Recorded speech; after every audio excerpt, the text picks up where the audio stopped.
قتل یوحنا مقدس مرکز کی انجیل اس کا 6 باب 14 تا 29 آیات تک۔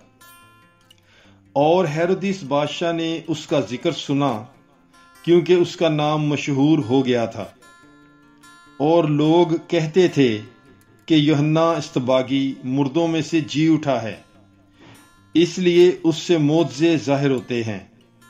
مگر بعض کہتے تھے کہ الیاس ہے، اور بعض کہتے تھے کہ نبیوں میں سے کسی کی مانند ایک نبی ہے۔ لیکن ہیرودیس نے سن کر کہا کہ یوحنا جس کا سر میں نے کٹوایا وہی جی اٹھا ہے، کیونکہ ہیرودیس نے آپ ہیرودیاس کے سبب سے، جو اس کے بھائی فیلبوس کی بیوی تھی، یوحنا کو پکڑوایا اور اسے قید خانہ میں بند کیا، کیونکہ اس نے اس سے بیاہ کیا تھا۔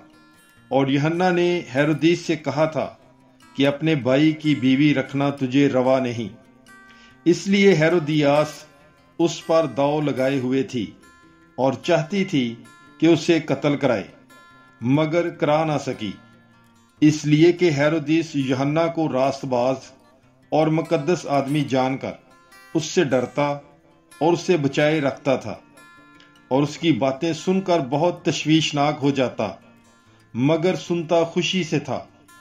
اور موافق دن جب ہیرودیس نے اپنی سالگرہ میں اپنے امرا اور فوجی سرداروں اور جلیل کے رئیسوں کی ضیافت کی، تب ہیرودیاس ہی کی بیٹی اندر آئی اور رقص کر کے ہیرودیس اور اس کے ہم نوالوں کو خوش کیا۔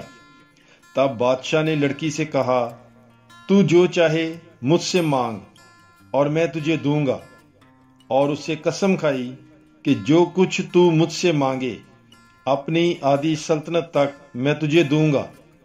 وہ باہر گئی اور اپنی ماں سے کہا کہ میں کیا مانگوں؟ وہ بولی، یوحنا استباغی کا سر۔ تب وہ فوراً بادشاہ کے پاس جلدی سے اندر آئی اور عرض کر کے کہا، میں چاہتی ہوں کہ تو یوحنا استباغی کا سر تھال میں ابھی مجھے دے دے۔ بادشاہ بہت غمگین ہوا، مگر اپنی قسموں اور ہم نوالوں کے سبب سے نہ چاہا کہ اسے دلگیر کرے۔ پس بادشاہ نے فوراً حکم دے کر سپاہی کو بھیجا کہ اس کا سر لائے، اور اس نے جا کر اس کا سر قید خانے میں کاٹا، اور اس کا سر تھال میں لایا اور اس لڑکی کو دیا، اور لڑکی نے اپنی ماں کو دیا۔ اور اس کے شاگرد یہ سن کر آئے اور اس کی لاش اٹھا کر قبر میں رکھی۔ پاک کلام کے پڑھے اور سنے جانے پر خداوند کی برکت ہو۔